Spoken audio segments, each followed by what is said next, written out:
Well, welcome back, everybody, to the podcast. It's been a long time since I've spoken with you on this and spoken to a wonderful guest. And I'm very excited about today's conversation because it arose out of quite a spontaneous connection that I made with the guest at the University of Oxford when he was here speaking about his fascinating new project, which has a lot to do with what I've been thinking about with my DPhil here. And it's an honor. I would like to invite Professor Geoffrey Wasserstrom to the conversation here today. He's the Chancellor's Professor of History at UC Irvine. He's just written a book called The Milk Tea Alliance, which is about inside Asia's struggle against autocracy and Beijing, building on a long body of work that he's been contributing to in modern thinking about China and modern Chinese politics, but also about solidarity and movements in the Asian world, but also in the West. So very, very happy to have you on today, Jeff. You've already changed a lot of my thinking about things, so this is going to be great. I'm really looking forward to it. Thanks for having me on. Thanks, Jeff. Well, I'm sure we're going to range to a lot of places today, but when you spoke at the University of Oxford here about a month ago now about your new project, you started with a really gripping anecdote that I had hoped you might be able to begin this conversation with today. And if I might just start it off, you spoke about how in the mid 20th century, a copy of George Orwell's 1984 made its way to China and was torn in half. Torn in half. Could you tell our listeners about what went on there and maybe dispel some of the assumptions they've immediately had in hearing that? Sure, sure. I've been fascinated by Orwell and China from different points of view for really for a couple of decades now. Often thinking about how China is imagined as an Orwellian state and the way in which 1984 is assumed to be this kind of text that unlocks things about any place ruled by a communist party. And China is a fascinating case to think about with that because it's actually an unusual example of a communist party run state where for decades now you can buy 1984 in any bookstore in translation. So I began by interested in Orwell and the present, but then I was curious going back and the late Michael Rank, a journalist who had spent some time in China, wrote a lot about Orwell, and I borrowed in China, and I borrowed from him for this. But I came across this anecdote, which has to do with the first copy, as that I can figure out, of 1984, making it to China and being torn in half. And it was torn in half by a friend of Orwell's, Mm. somebody who Orwell knew from time at the BBC. And I do a kind of bait and switch when I tell the story because I say this is somebody who taught at a Chinese university, then came to London, and then was back in China. And he and Orwell were both men of the left, and but they disagreed on certain things, including the potential of communist parties to in revolutions. The bait and switch part is because even though this person taught at a Chinese university, he was also a fellow Briton. Mm. So he was somebody who was not Chinese, but I lead people to think of it. He was somebody who was quite ready to give the communist revolution in China the benefit of the doubt.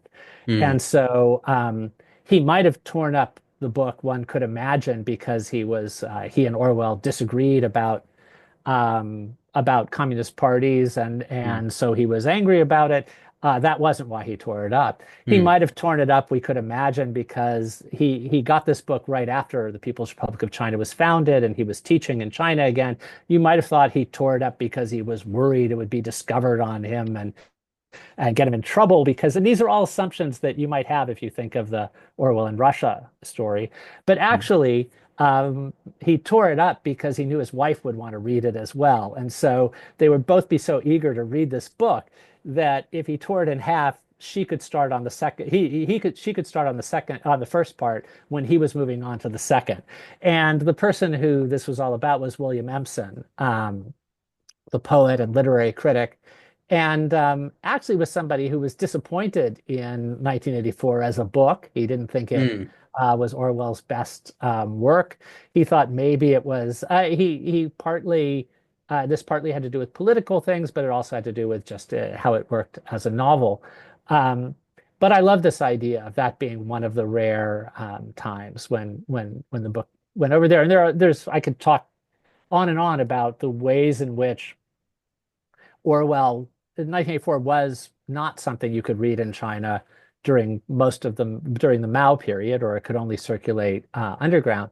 But in the post-Mao period, it did get translated, which Mm, was an unusual thing. So did Animal Farm, and actually they were sold together in bookstores later on, together with Aldous Huxley's Brave New World, mm, another book that was banned in Soviet Russia, together with Zamyatin's We. They were kind of bundled together as a dystopian trilogy. mm, Um, and I think in the post-Mao period, to just sort of, get to one of the reasons why this book that's often it's not just in Russia that it was taboo, but it was also something that you can't read in North Korea, and that people in those states, when they go into exile or when they leave the country or when they encounter an underground version of 1984 in the Soviet Union when it existed, or North Korean defectors now, they often say, "Oh, this is." They understand why it would be considered a dangerous work because they imagine it. They say this explains the system we're living under. mm, But in China in the mid 1980s, I've become convinced that mm, one way it was read was as a period, as describing a period that people in China could at least describe as having ended, right. and the period with Mao's death. And here we have to remember that 1984, while now it's often associated with the surveillance state, with doublethink, it was also associated early in its lifetime with things like the 2 minutes of hate Mm, denunciation sessions. And that was something that happened under Mao. But in the post-Mao period, that wasn't the kind of common part of life. So people could mm, almost read 1984 as what the Soviet Union still was, as a critique of that, and Chinese Communist Party wanted to be seen as different, or even as what China had been like under Mao, but no longer was. And mm, so it could be seen as, mm, if not a completely safe book, an acceptable kind of book by the authorities. So I mm, think that those kinds of things that you might think about China and Orwell, or Orwell and other parts of Asia, are what I want to kind of unsettle by this extended look at the continent and the author. mm. It's extremely interesting because, of course, when people think of Orwell and Asia, their minds probably go straight to Burma, and after that, India, where Orwell was born in Motihari, Bengal, and he served in Burma as an imperial police officer as a very young man, where famously he explained his psychology in Burmese days through narrative, in the novel form, that it was empire and the encounter with totalitarianism in the imperial guise, which made him hate, the boot stomping on the human face forever. What's it been like for you starting to think about, Jeff, how to position Orwell in the broader Asian context, not just as the Indian, Anglo-Indian Orwell that he was and that I fiercely believe he remained, nor even the sort of once Burmese imperial police officer. What's it been like to think about Orwell in relation to China and in relation to Japan and these other places more broadly? Well, I think it's crucial that I think that insight, which I completely agree with, that the first thing that he despised was imperialism, is something that it's known, and there have been books written about it. I love the book Finding George Orwell in Burma by Mm, Emma Larkin. And there are other people who've certainly written about that, but it's one of these facts about Orwell that's giant, but that gets periodically forgotten. So mm, that you'll have a lot of people with just a passing knowledge of Orwell who will think of him as a critic of fascism and think of him as a critic of Stalinism. But then you bring up, the criticism of imperialism, and it mm, shows up in Burmese Days, but it also shows up in some curious places. In mm, The Road to Wigan Pier, early in that, which is one of his quintessential books about England, he has this from Mandalay to Wigan or something like that chapter where he talks about how he's examining his own prejudices against the poor in England, and it leads him back to thinking about his ideas about Burmese when he was in Burma. So there's a way in which, with Orwell, there are many ways back mm, um, to Asia, to certainly the British Empire and mm, British India.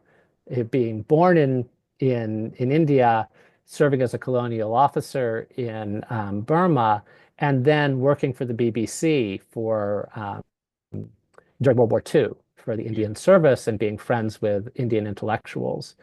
So there's all of that.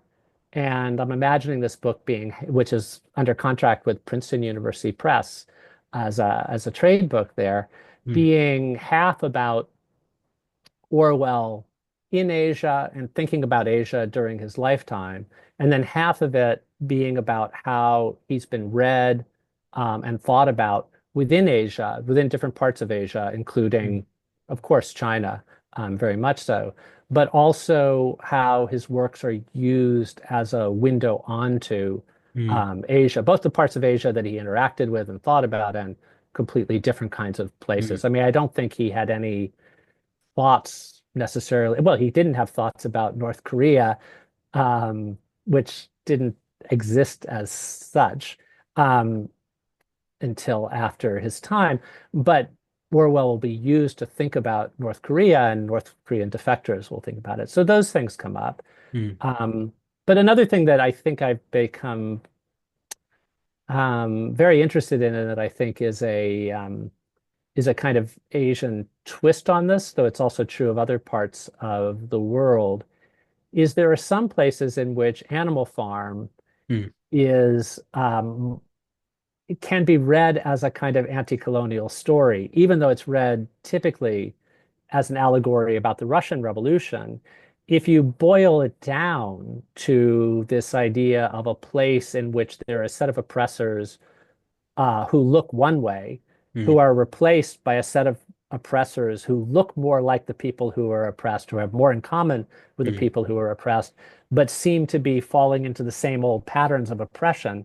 mm, That can be a story that can be very powerful to people living in a place that was colonized, that then, after independence, is under the control of a different, not mm, species in this case, but ethnicity or racial group, mm, and yet feel they're being oppressed in similar ways. mm. And that's one way that people in Hong Kong, some people in Hong Kong have read Animal Farm as a description of what happened when they went from being under British colonial rule to being under rule by people who were ethnically Chinese, but taking their orders still from a different, distant capital.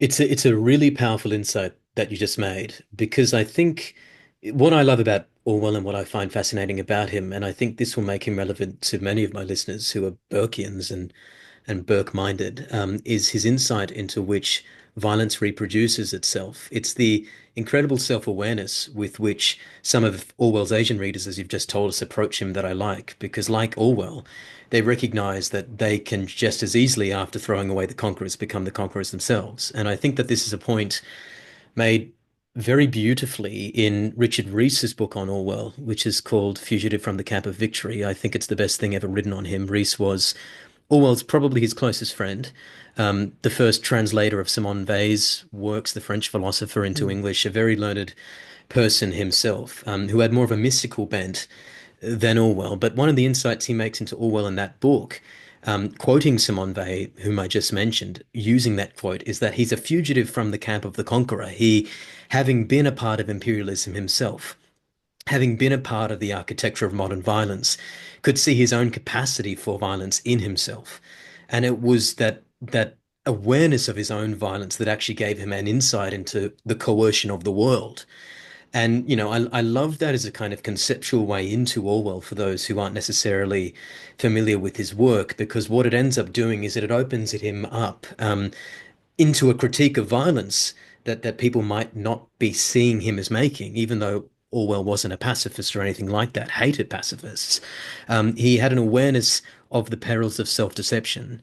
And it's interesting to hear that his work is being used by people who have a similar awareness of that in themselves, of how violence might actually replace violence. Is that sort of consistent with what you're saying there, Jeff?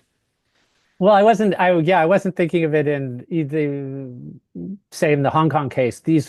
Yeah. The Hong Kong case was a place of a kind of transition, but I think what you were that wasn't Mm, it wasn't an anti it wasn't colonialism overthrown mm, by an uprising, but it mm, certainly could apply in these other kinds mm, of settings. And I need to find out more about this project, but there is a Zimbabwean author who's been trying to get translations of Orwell into different of Animal Farm specifically into mm, different Zimbabwean languages. And I think there you would have more of the example of that kind of a mm, the end of colonialism and then a dream of a kind of this being a complete change and actually structures of power continue. mm, So yeah, I mm, think Orwell as the kind of skeptic of revolutionary projects mm, um, fits in with this.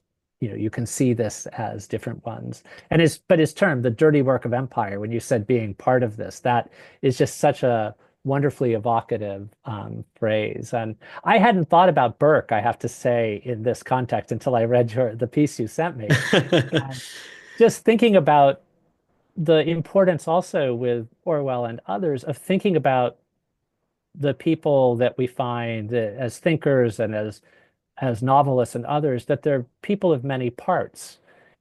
And there are going to be inconsistencies. And mm, clearly there's the big inconsistency that's of a lot of interest to scholars of Orwell too, and others right now is this real problem with issues of gender oppression and mm, not being aware of that or mm, of thinking about that in the way he did other kinds of it.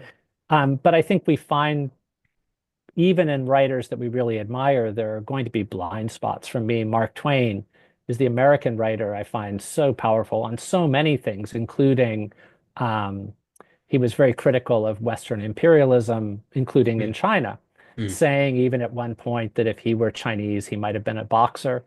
mm, Um, but that didn't mean that he didn't have a blind spot about issues on the American frontier or mm, that he re-examined his views about Hawaii. I mean, that people are complicated. And Burke, I hadn't thought about sort of mm. what if we take his Irishness as seriously as we do others. But I think those are it's valuable to do that with all kinds of thinkers. Absolutely no. I mean, you're approaching Orwell at a really interesting time, as you just mentioned in the scholarship, because as you say, he's taking a real re-examination right now on the gender front. You know, Anna Funder's book Wifedom, which is beautifully written and constructed. Other like the Todd biography of Eileen. There's a lot top biography of Eileen. There are a lot of questions around how much insight he really did have into his own violence, because there really does seem to be something to it that Orwell had a fascination with private violence, that he was corrosive in his private relationships. All of that seems pretty clear to me. Of course, I've been thinking a bit about Orwell in relation to Gandhi, and you mentioned before how Orwell sat in relationship to the circle of Indian intellectuals in the mid 20th century. I discovered today this astoundingly exciting fact, if listeners will indulge us, reading Mulkraj Anand's book Untouchable, and Anand was on the Eastern Service with Orwell. He was an Indian writer who wrote in the English language.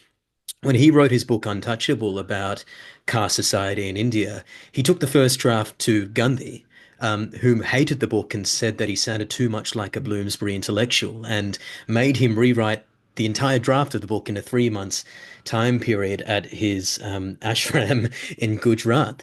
And then the book became a bestseller and went on to Penguin and all the rest and became a classic. But Anand ends his book trying to toss up whether or not his untouchable Dalit character in India ought to follow the way of Gandhi and believe in self-purity and believe in spiritual regeneration as a demonstration to other Hindus, which the character finds unfair and an impossible ask as it is, or whether to follow the pathway to liberal modernity and to believe in machines that can clean toilets for you and do away with caste distinctions altogether.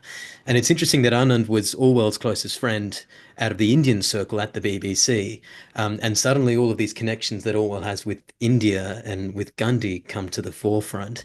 I wanted to ask you a bit because you've said you've been reading it lately and thinking about the essay on Gandhi, about your reactions to that, your thinking about that, because I've been reading it over the past few months and am still astounded by it. What's your reaction to the essay? So one of the things is that it's interesting. I'd read the essay kind of on its own, and then I was just looking at it in a broader context, reading a piece by Gita Pai on Orwell's reflections on Saint Gandhi, which goes into, for example, Orwell mentions in the essay on Gandhi that he used to think differently about Gandhi, Mm, and she pulls up some examples of his criticism during World War II of Gandhi and places that essay at the very end of his life. And so, I mean, some of this, one of the things about Orwell was he re-examined all sorts of views he had. He kept re-examining Mm, views, and I think that's the added thing about the interest in his gender politics, is that doesn't seem to be mm. something that he has that he re-examined. And I would just mention on gender that Sandra Newman's rewriting of Yes. Yeah. 1984 as Julia is a very powerful, stimulating work. I really like that a great deal. Mm, And it was a treat to get to do an event with her in London last time I was there. Um, but his view about Gandhi, one of the things, and he does this in the essay on Gandhi, is to say that Gandhi could be useful to the British mm, in India because his pacifism could be thought of as useful for them. And also, in an earlier writing during World War II, he talks about how the Japanese could find the Japanese Empire could find Gandhi useful. And here oh, right. he was he was very critical of Japanese imperial expansion because of that kind of the way that it mirrored some forms of empire that he had spent his adult life being repulsed by. Mm, So you have that side of it. right. And then you have, by the time he writes that essay on Gandhi and right before he dies, it's also in a changed world. It's a world Mm, of the atomic bomb in which he starts to think about, he's been a critic of pacifism, but he starts to rethink about that. If going from thinking about what pacifism is not taking part in a war mm, for a good cause, and then you start thinking maybe the next war will end humankind, then pacifism looks different to him. So it's mm, just a reminder, I think, of that up until his death, there were positions that he was reconsidering and continuing to think about in a changed world, and that he was an early thinker about the Cold War. I mean, this is another part of Orwell that people know but sometimes forget, that, he is often attributed with creating the term Cold War as we mean it, and that in 1984, a prescient part of it is this idea of a world of competing powers in a kind of mm, stasis. So the Gandhi essay is both, he remains interested in India, mm. and I was also fascinated to learn that, Gandhi has connections to the part of India that where he was born, and there are debates there about how he and Gandhi should be remembered and commemorated. So it's just fascinating. You come back again Yeah. to Asia with him. That is really, really interesting. There's a lot in that that I didn't know. It's especially about Orwell's criticism of the Japanese Empire, which one would think, but also how we started to see Gandhi's potential use for the Japanese. I've been thinking a bit about today Subhash Chandra Bose, of course, the Indian nationalist leader, who was sort of Gandhi's shadow in the Congress movement, who made an alliance with Hitler and with the Japanese um, to essentially invade India against the British to try and achieve liberation that way. And Gandhi vehemently opposed Bose as he came to oppose the Japanese.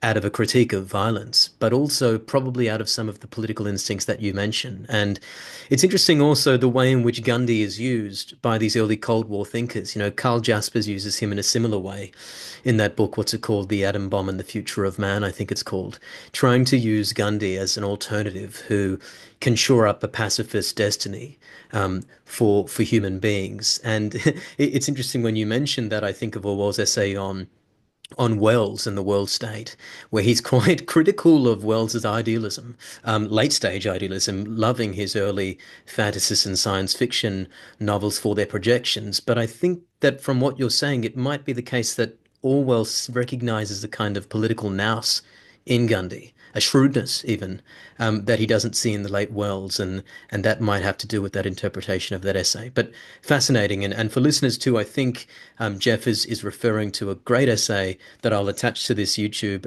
link in the LA Review of Books, with which Jeff is associated, in which someone explores the Gandhi Orwell connection in Motihari, how Gandhi held one of his first protests and non-cooperation campaigns a few streets not far from the house where Orwell was born. I'm pretty sure it's a house that's not commemorated with a sign, but the Gandhi certainly is. Um, but Jeff, stepping into our current territory, you've just released the book with Columbia Global Reports, The Milk Tea Alliance, which is a wonderful book, a very accessible book, quite short, but powerful and potent about activist movements that are arising in Asia. And one of the very interesting characters in this book is a young Thai activist who I hope I pronounce his name correctly, Netiwit Chotiphatphaisal, who has led a student protest in Thailand and claims Gandhi as one of his heroes. I was wondering if we could zone into his story as a way into exploring the larger book here, and maybe we can start with what his relationship is to Gandhi, and in your thinking about him, how that's come through. Sure, that's great. So the book's coming out June 10th. And it's very short. It's in this Columbia Global Report series that only does very short books. And it's my first move outside of East Asia into Southeast Asia. Though Netiwit, um, I became interested in him because of his connection to Hong Kong activists. He's friends with Joshua Wong, and is seen actually in Thailand as being a kind of counterpart to Joshua Wong. They were both teenage activists involved while still in high school in movements. In Netiwit's case, in Joshua Wong's case, it was against the move of patriotic education on the mainland style into Hong Kong. But in Netiwit's case, it was against the militarization, the militarized side of Thai schooling, which he thought was part of what kept Thailand into a kind of cycle of coups and militarism. And so Netiwit was actually protesting against enforced military style haircuts.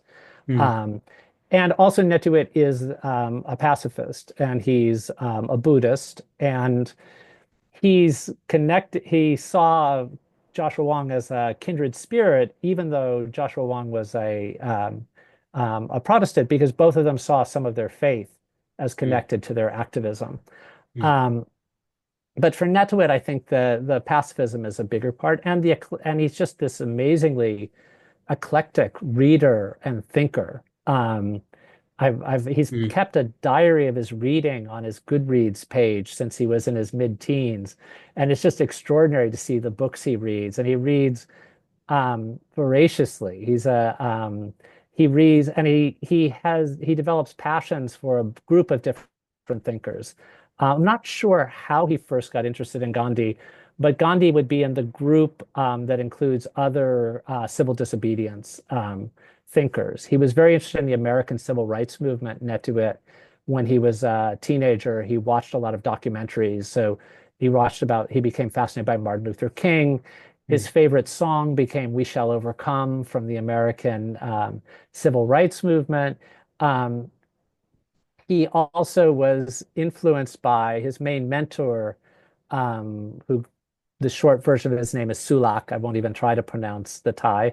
But Sulak is a key figure in the engaged Buddhist movement, which involves connections between politically minded progressive Buddhists in different parts of Southeast, and Central Asia. His mentor Sulak, who was also eclectic and widely read in different traditions, had been educated in mm, England, was friends with the Dalai Lama. So there is this kind of pacifist network of thinkers who I think Netiwit would be inspired by. He gave an interview once talking about how much he thought Thai activists could learn from Black thinkers, and he thought particularly about Martin Luther King, who of course has his own connections with Gandhi. But Netiwit has other sets of. He's passionate about Isaiah Berlin really? as Wow. a thinker. He lists reading Isaiah Berlin as one of his hobbies. Wow. Okay. And has been translating. He's fascinated by Hannah Arendt Mm, and by Václav Havel. uh, So he has this whole set of kind of anybody that he thinks can be helpful mm, in dealing what he sees as the kind of enduring problems in Thailand, which include militarization. Um, he's a conscientious objector. He's refusing the draft. He became a monk for a little while, and then shed his robes because being a monk was protecting him from the draft, and he wanted to make his opposition to the draft a principled decision. I'm really taken with him, as you can tell from He this sounds like an amazing person. Yeah. description. And he even he talks about his admiration for American thinkers from the American past. But then when he was invited to a July 4th celebration at the consulate in the embassy in Bangkok, the Americans invited him after he had been clashing with the authorities at his school. He said he was afraid he wouldn't, as much as he admired America as the birthplace of Frederick Douglass and Thomas Jefferson and others he admired, the White House had recently hosted um, the head of a militaristic Thai government, so he was afraid he wouldn't be able to go there and be fed, be part of the celebration because of his principles. So he's an interesting character, and he started a publishing house. He and some friends when they were around 20, Mm, and it's translated Hannah Arendt, it's translated Havel, it's translated mm. Martin Luther King, but it's also translated Rebecca Solnit, Men Right. Explain Things to me. So Right. if you get it, and that's been like sort of their biggest hit, and this I found this out after I finished the book, so I want to bring it into my talks about the book, but it's not in the book. I asked the woman who translated Rebecca Solnit, who I knew was a friend of Netiwit's. My assumption was that based on some other kind of progressive groups that men are involved in, and then women push to have feminism be brought as part of the mix. I said, how did you end up translating Rebecca Solnit? Assuming she would say it was her idea and she had to convince Netiwit. She said actually Netiwit brought the book as one they should translate to her and tried to convince her to translate. And it took some convincing because she was at the time a Spanish major, not an, and they wanted he wanted her to translate it or from English into Thai, but she found it so compelling that she wanted to do that, and it turned out to be one of their most successful books. So it's an eclectic, interesting group of people. Absolutely fascinating, right? And how these patterns are reproducing themselves. We started by talking about 1984 and its translation in China, and it's, to read some of the interviews from Netterworth that you sent me, and to see how he is adapting ideas born in anti-colonial or civil rights contexts and putting them into practice in contemporary Asia underneath autocracy. It's quite inspiring and really fascinating. And the theoretical dexterity with which he's doing so struck me. Really did. And so I encourage listeners to go away and look him up as well. But maybe to take a step back and to think about the broader book. It's called the Milk Tea Alliance, um, which is a new line of solidarity in terms of activism being drawn against Asia. Could you tell us about this, Jeff? Because the other question that I have on my mind, which attends to this, is are the struggles that people are facing in Hong Kong, in Myanmar, in mainland China and in Taiwan the same? Are they different? And how does this new line of solidarity tie into that? Yeah, it's really so the term Milk Tea Alliance, because it's this playful term, and actually a lot of the activists also are quite playful. They're using pop culture symbols in this. And so basically the idea of Milk Tea Alliance was places that were in tension with Chinese nationalist discourses on the mainland. And so people in both Hong Kong, Taiwan, and Thailand were sometimes being criticized online about around 2020 by saying things like treating Hong Kong as a independent place or Taiwan that Beijing was critical of. And so there would be these kind of online spats. And so in trying to think about what exactly, because there isn't traditional ideological things that connect Hong Kong, Thailand, and Taiwan, but the young people there, some of them thought of their struggles as parallel, and they thought, well, one thing is that China is either this directly challenging Mm, imperial power, or in Thailand, because mm, they were becoming closer, Beijing was becoming closer to the junta, a threat. They said, well, actually, in our places, we all have a favorite form of milk that has tea and the tea that has milk in it, and sort of sweet and Thai tea and milky tea in Hong Kong and bubble tea in Taiwan. So they said, let's call ourselves the Milk Tea Alliance, and they had these playful images of cups of tea swearing allegiance to each other, sort of Three Musketeers style. Um, in pop culture, another thing that took over, and this may seem like a digression, but it is back to dystopian mm, fiction. They were very inspired by the films of the Hunger Games, which mm, shows young people standing up against an autocratic capital that's mm, far away. And these are young people from different regions who find common cause and who are supposed to be pit against each other, but find common cause. And mm, spoiler alert, if you haven't seen this, they win. And so mm, it's a quite inspiring kind of dystopian thing. mm, And so in Thailand and Burma, the three finger salute of resistance from the movie gets taken on as a symbol. In Hong Kong, it's the slogan, if we burn, you burn with us from there, that's partly broadened. Anyway, these mm, are, this is just, these are things to suggest a common cause. But in fact, there's a common concern with opposition to autocracy. There's also something, though, it's not just in the region and it's not just related to China, but one of the things I sense among young people in these settings is this feeling that the methods that an older generation have used have just kind of kicked the can down the road. And there are things that are perennially unsolved, and in some cases that time is running out on, and that, this kind of frustration. So one person who Joshua Wong and Netiwit and others do find inspiring from completely outside their region is Greta Thunberg. mm, And there's a sort of sharing of support online between her and them as well. And there too, there's a sense of a kind of youthful impatience with mm, a big issue that's not going away. mm, Also, outside of Asia, there's a fair amount of specific solidarity expressed with the struggles in Ukraine. mm, And there was, like the Hunger Games, an attraction of a successful movement, at least for a time.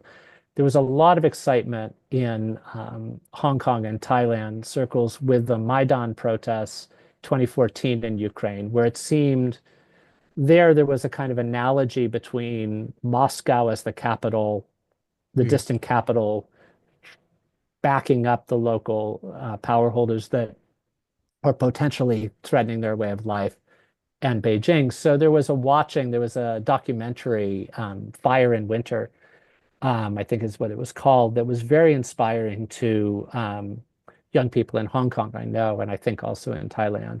And so there were expressions of this kind of solidarity with Ukraine. And more recently, there has been, for some, and again, not all of these activists are the same in all of these issues, but in some cases, there's been moving to Gaza as another place of a kind of parallel struggle, particularly identifying with the young people involved in any of these places in sort of desperate situations, inherited problems from the past, things that show no signs of being solved, and yet a sense that you need to keep struggling against them. And there's an admiration for figures who stuck with struggles even that seemed for a time impossible. mm, Nelson Mandela is a figure that they talk about. Havel is someone they talk about. mm, I've seen some in the Milk Tea Alliance. Mandela has some kind of line, and I'm forgetting the exact word, that everything is impossible until it isn't. And mm, there is this kind of idea of mm, sticking with seemingly impossible struggles. mm.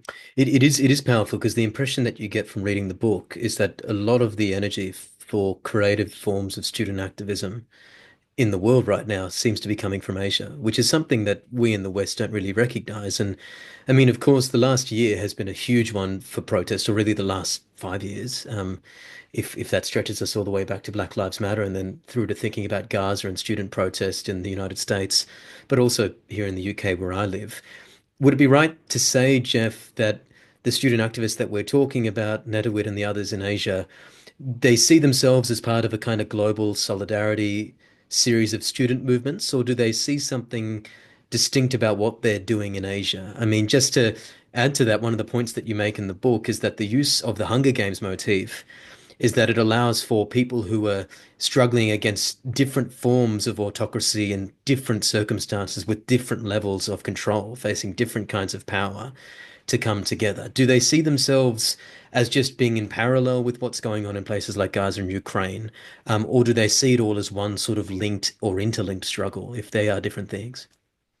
Yeah, I think well, I think different ones see it in different ways. I mean, there has been some reaching out specifically. There are some youth organizations. There also is a human rights foundation that holds something called the Oslo Freedom Forum that brings together some of these kinds of activists from different places. They do Netiwit's the Samian Press that he's involved with. They translated one of the Extinction Rebellion books. So there is I think there is a sense of a connection via Mm, environmentalism, certainly for mm, some of them. mm, Um, and but there is a kind of radical eclecticism. It shows up in different times. I mean, mm, but then there's also, I guess what really intrigued me is the global is easy to understand now in this era of the internet. What I was kind of more surprised by is why the regional is still so important. okay. Right. I was thinking about, that there's a tendency, I think, in the literature on social movements to go in one of two directions, to just locate protests within a kind of locale or national story. And if you read books on the 1960s, you'll often have ones about, Paris in 1968, or you'll have America in the 60s, or to make a global move and talk about the global 1968. Mm, And what gets missed is there actually are these regional interconnectedness too, that if you talked about 1968, the 68 generation was partly a kind of global thing, but there was a particular connection between people involved in it in Poland, Czechoslovakia, and Hungary, mm, because along with everything else, there was a common tension with Moscow there. And so I was interested in how the Eastern European activists mm, connected with each other, and sometimes they connected with each other in actually personally meeting because they could travel more easily within that part of the world than they could more broadly. And the people they most wanted to meet were there. So it didn't really get into this is more of a kind of academic side of me, but I was really fascinated by parallels between Netiwit's friendship with Joshua and things like Václav Havel's friendship with Adam Michnik, mm, the two of whom met on the borderland between Poland and Czechoslovakia in a kind of mountainous area that wasn't that well policed, a group of Polish and Czech activists, and they found themselves as having common ground in the 1970s. And at least one version of the story is Michnik said to Havel, why don't you write something that sort of sums up what we've been talking about? And that's where the power of the powerless Is came that from. how it came about? I didn't know that. That's at least Okay.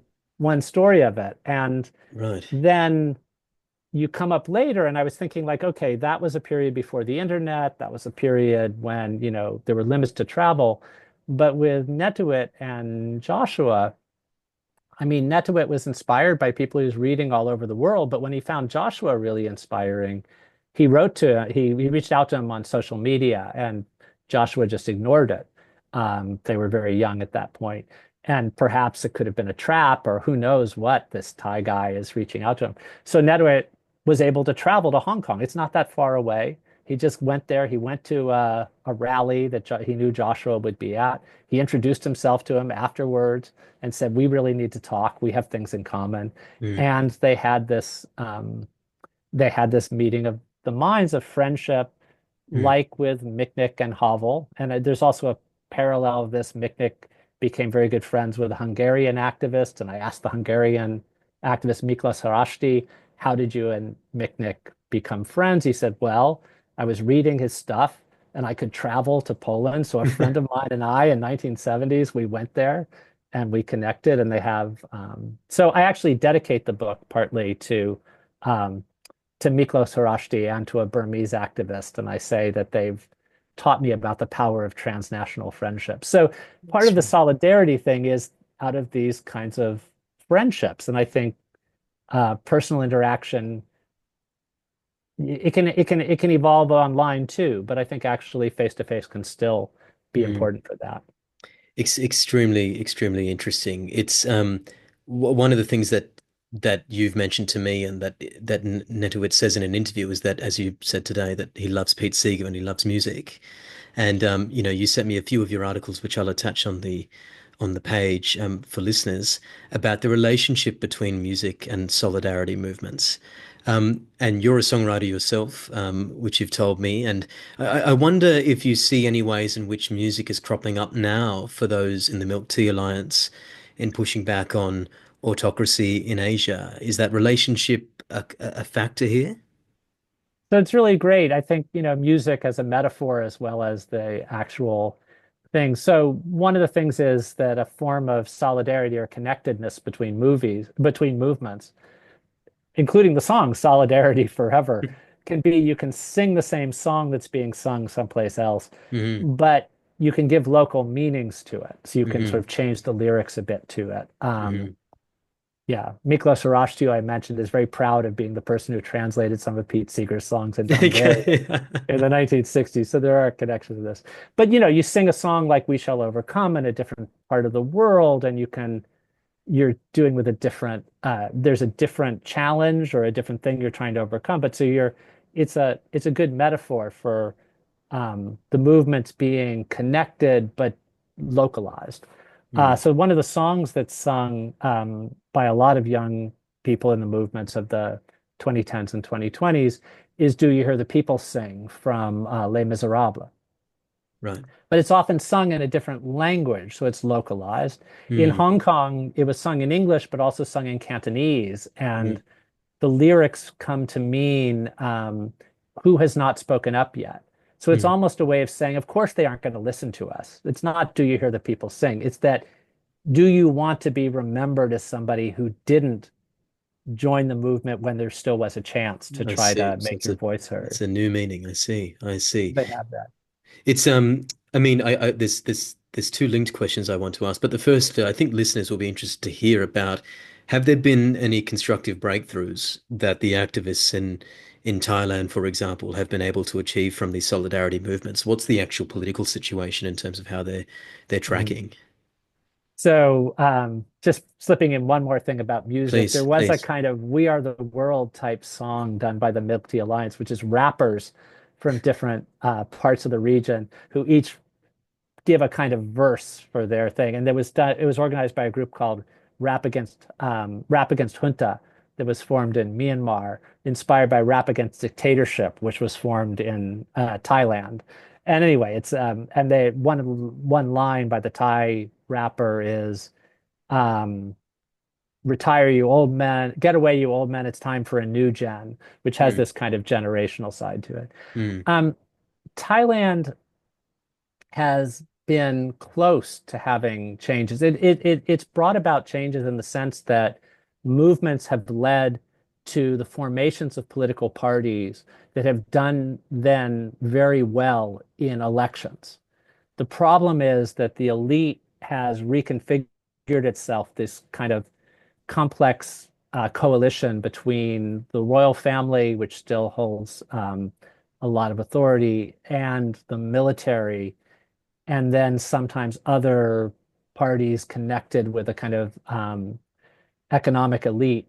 So Thailand seemed, as recently as 2023, like it was going to be this kind of completely optimistic piece of the story, whereas clearly Burma is in a terrible situation. Hong Kong has been spiraling downward. mm, In Thailand, as I was writing, um, a political party did really well in the last election to the point where it looked like it could form a kind of coalition party. But then the status quo factors of figures worked together to get it outlawed. mm, So I mean, one of the things that I've felt studying all of these movements that, and this is very powerful in the United States right now, is what really matters is not just democratic procedures, but a separation of powers Mm, so that if one part of the ruling elite is directly challenged, it can't just out force its hand no matter what. And in Thailand, what mm, you've had is the courts being controlled too much by the status quo and outlawing these parties.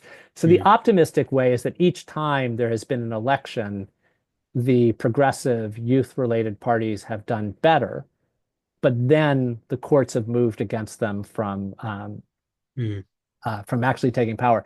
The last time this happened, the political party that did exceptionally well included some people who were student activists in 2020 and 2021 winning seats in parliament, and some of them are still in parliament. So there is a way in which there's this foothold, and there finally were military haircuts were done away with. This thing that Netiwit had been struggling since he was in his teens. He's now only in his late 20s, and he wrote a thoughtful amazing. Yeah. piece about this long, long awaited victory, but yet there's a bittersweetness to it because Mm, there still is a way in which the game is still controlled in many ways by others. There have been some successes in Thailand. There is mm, now moves towards same-sex marriage, which is one of the things that young people in the movement wanted as well. There mm, have been at least some, you know, two steps forward, one step back, or one step forward, two steps back sometimes for mm, the Thai activists, whereas the story in Hong Kong and Burma have been more as some moments of really excitement and possibility, but then actually mm, um, really crushing defeats. The place in Asia where there has been more success, which I probably would have written about if I'd written the book a little bit later, is South Korea, where you actually have had yeah. efforts, young people on the streets have brought about pushback. So Yes. it's, I try it. It doesn't end up being a hopeless story in part because the individuals are so inspiring, and Netiwit and his group are still publishing books. They're still hoping that it's idealistically they're thinking that translating and writing is a way to help further the potential for democracy. One book they're working on right now is a second Rebecca Solnit translation of her book Hope in the Dark, Oh yeah, which is I a love that book. very powerful book for right now. So it's great to be thinking of that being able to come out in Thai.